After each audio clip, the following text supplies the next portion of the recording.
Hello everybody and welcome back to Let's Practice. Today we are continuing our work on single variables quadratic equation. Here on practice number 3, we're going to focus on the quadratic formula, okay, which is another method to solve and find the equations of quadratic equations. Solutions to the equation means that we're going to find the intersection points of the parabola with the x-axis. So when are we going to use the quadratic formula versus the trinomial method? Well, when the trinomial method is not trivial, then we're going to use the quadratic formula. Okay. In all other occasions, I prefer that we're going to use the trinomial method because its benefits are understanding of the problem. Okay, the mathematical intuition we need to develop. But sometimes it's hard. I use the quadratic formula a lot because the solutions are not always that clear and trivial. So let's see how we're going to use it right here. First of all, let's identify the factors preceding each one of the terms we have in the quadratic formula. Here we have a factor of 1 preceding the x to the power 2 variable. Here we have a factor of -1, and here we have a factor of -15 over 4. Okay, it's not that easy to realize what are the two fractions that when multiplied give us this factor right here, and when added give us -1, right? It's not that trivial. But let's see what we're going to do. What we're going to do, we're going to plug the a factor. We put it right here and here. We're going to take the -1, which is the b factor, and we're going to put it right here and here. And then we're going to take the c factor and we're going to plug it right where the c is right here. And after we do that, I color coded it for that to be easier for us. After we do that, we're going to get this. Okay, so the equation is solved. Okay. Right here is all the information we need in order to find x1 and x2. But we need to do some algebra in order to see what our the solutions are. So after a little bit of algebra where we take -1 to the square, we get 1. This 4 here and this 4 here cancels out, and this plus and this minus also cancel out to give us a plus, and then we're going to only have 15. And so we're going to have 1 plus 15 right here inside the root. Minus and minus give us a plus, so here it is, this plus 1. And 2 times 1 give us 2. After adding the 15 and 1 together, we're going to get 16, and the root of 16 is 4. Now we're going to get to the interesting stage.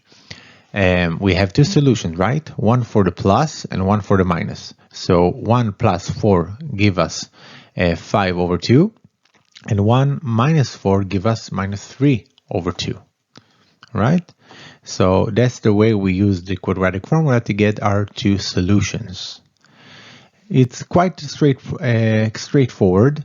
What is the weakness? The weakness is that is usually longer, which means that we have more chance to do algebraic mistakes, right? To do some stupid mistake of forgetting the plus or forgetting the minus or such and such, right? So that's a disadvantage. But if the algebra is correct, we always going to get the correct answer using the quadratic formula.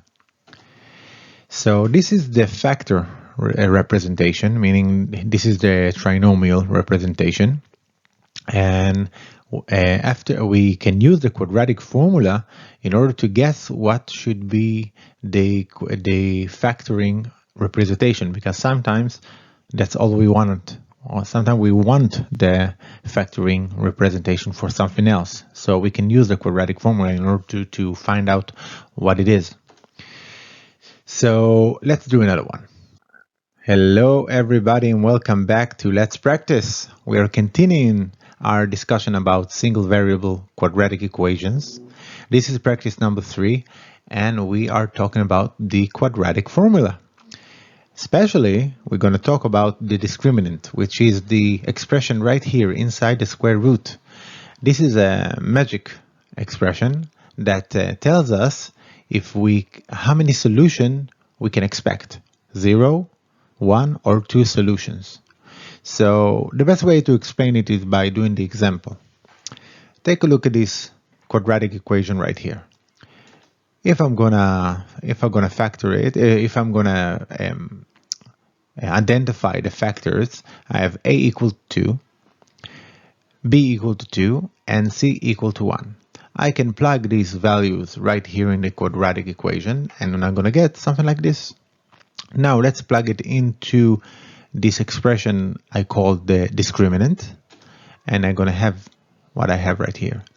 Now let's do it. 2 to the power of 2 is 4. Minus 4 times 2 times 1 is minus 8. After doing some algebra, I'm going to see that I have the square root of minus 4. But wait a minute, right? You see something wrong here. How can I have a square root of a negative value? There are no real solutions for that problem, right? So what does it mean? The meaning of this is that we have no solution, meaning that quadratic equation right here, which parabola is represented by this line, doesn't intersect the x-axis at all, meaning there are no solution when y equal to 0 for that parabola. So it's a very handful tool.